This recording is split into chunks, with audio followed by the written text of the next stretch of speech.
All right किशोर तिवारी। किशोर जी, अमित शाह तो कह रहे हैं हमारा बहुमत तो आ चुका, अब तो हम बस उसके आगे अपनी लीड बढ़ाते जा रहे हैं। किशोर जी बोलिए। अरे भाई, आप आज बहुत अच्छे लग रहे हैं और इंटरव्यू में भी यही जैकेट पहना था, यही शर्ट पहना था ना, तो पटना जाकर इंटरव्यू लेना पड़ा क्योंकि प्राइम मिनिस्टर अभी पटना में बैठे हैं, वहां रोड शो कर रहे हैं। मैं एक बात बताता हूं कि पहले 3 चरणों के अंदर ही हमें बहुमत मिल गया ऐसा कह रहे हैं, और पिछले वक्त जब इतना अच्छा परफॉर्मेंस था तब इनको 211 सीट मिली। मैं एक बता रहा हूं तुमको कि महाराष्ट्र के अंदर मैं हरदम बोलता था कि टुकड़ा साफ हो रहा है, हाँ, लेकिन आज मैं बता सकता हूं कि उत्तर प्रदेश, बिहार, हरियाणा और बंगाल, इसमें भी टुकड़ा साफ हो रहा है। और महाराष्ट्र से तो मैं फिर से रिपीट कर रहा हूं, 1-2 सीटों पर ये लोग खुद कन्फर्म थे कि एक सीट नितिन गडकरी की, दूसरी वो कारपोरेट सीट पीयूष गोयल की। कल वो छोटा बच्चा जिसने पार्षद का भी चुनाव लड़ा नहीं, उसकी हालत बहुत ही चल हो जा शुरू। केसरिया से मन जोगी हुआ रे, दिल झूमे देखो पतवारा हुआ रे, दिल झूमे देखो पतवारा हुआ रे। हर पल मनाओ केसरी त्योहार।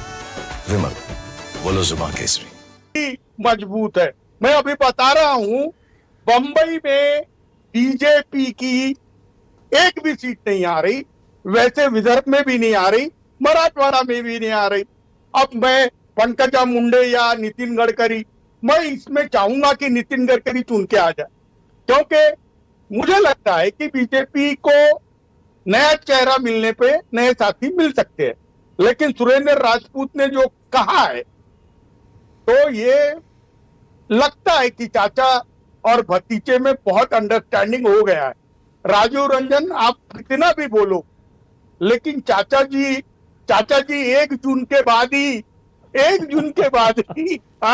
अपना रवैया बता देंगे। जितना अपमान, किशोर जी, जितनी किशोर परेशानी। जी, किशोर जी, बोलिए ना, आप ये जो कॉन्स्पिरेसी थ्योरी है ना, ये जो एक अरविंद केजरीवाल ने कॉन्स्पिरेसी थ्योरी चला दी कि अमित शाह के लिए वोट मांग रहे हैं प्रधानमंत्री, योगी जी को हटा देंगे 2 महीने बाद। एक आपने चला दी अब कि नितिन गडकरी को प्रधानमंत्री का चेहरा बीजेपी को बनाना पड़ेगा, पूर्ण बहुमत नहीं आएगा।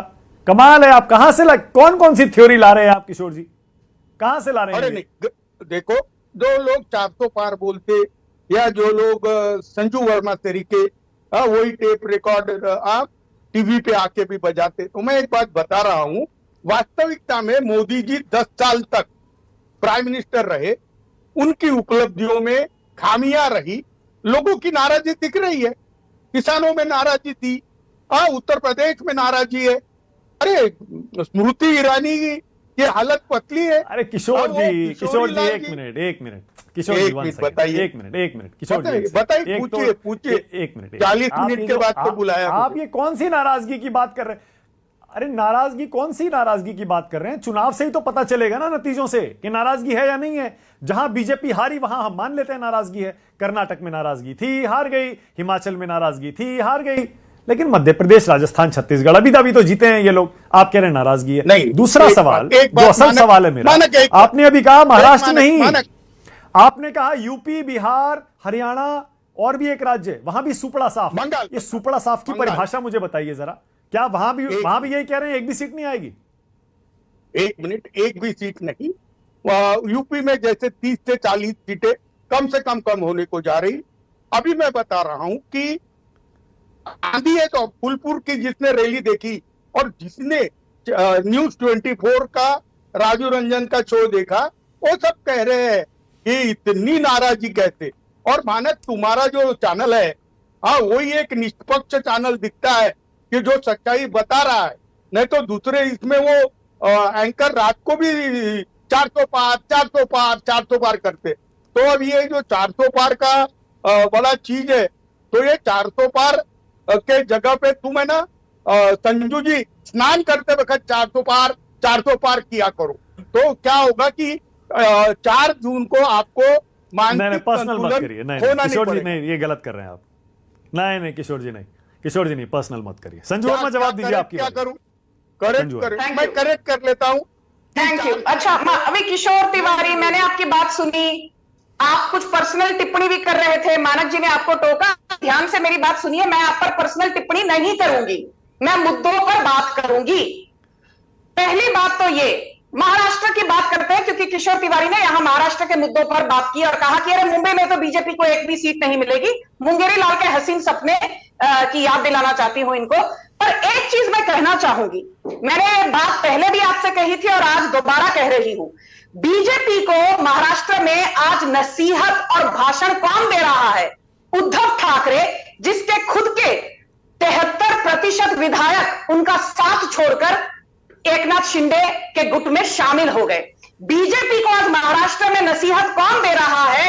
वही शरद पवार की पार्टी, जिनके सबसे बड़े ओबीसी नेता छगन भुजबल शरद पवार का दशकों के बाद साथ छोड़कर आज एनडीए गठबंधन में शामिल हो गए।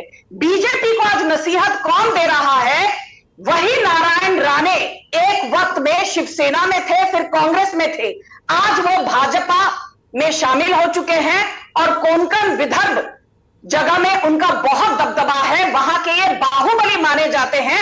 और आप कहते हो कि कोंकण विदर्भ में हम नारायण राणे को उखाड़ फेंकेंगे। इसीलिए मैं कहती हूं, मुंगेरी लाल के हसीन सपने देखने से आपको कोई नहीं रोक सकता। आज बीजेपी को महाराष्ट्र में कौन भाषण दे रहा है? ये वही पार्टी है जिसको ये तक नहीं पता कि संजय भानसोड़े, जो कि लातूर के बाहुबली माने जाते हैं, इन्होंने भी डॉट डॉट अलायंस का साथ छोड़कर आज ये एनडीए में शामिल हो चुके हैं। बीजेपी को आज भाषण वही पार्टी दे रही है जब मुंबई में 26/11 का अटैक हुआ था, आतंकी हमला 2008 में। इनके मुख्यमंत्री कांग्रेस के उस वक्त महाराष्ट्र में थे विलासराव देशमुख, और उन्होंने क्या कहा था? बड़े बड़े शहरों में ऐसी छोटी छोटी घटनाएं तो होती रहती ही।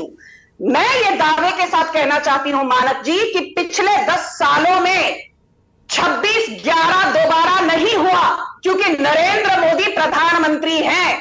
पिछले 10 सालों में पुणे बेकरी ब्लास्ट जैसा आतंकी हमला नहीं हुआ, क्योंकि नरेंद्र मोदी प्रधानमंत्री हैं।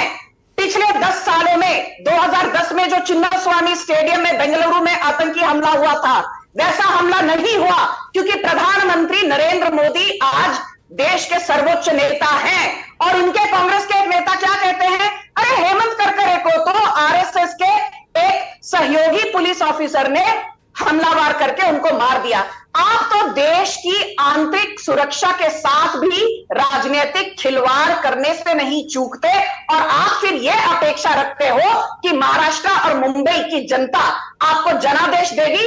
मुंबई की जनता, महाराष्ट्र की जनता राहुल गांधी, शरद पवार और उद्धव ठाकरे को मुंह तोड़ जवाब देगी, क्योंकि कोविड महामारी के दौरान नरेंद्र मोदी की सरकार महाराष्ट्र में लोगों के समक्ष जाकर वैक्सीन लगवा रही थी। उद्धव ठाकरे को अभी अपने मातोश्री, संजू, अपने महल आपने से जो बात बाहर तक कही, नहीं आए, तो आप क्या बात कर रहे हो? ओके, भाषण देने आपने से अभी पहले संजू अपना एक बात इतिहास कही, देखो। मैं चाह रहा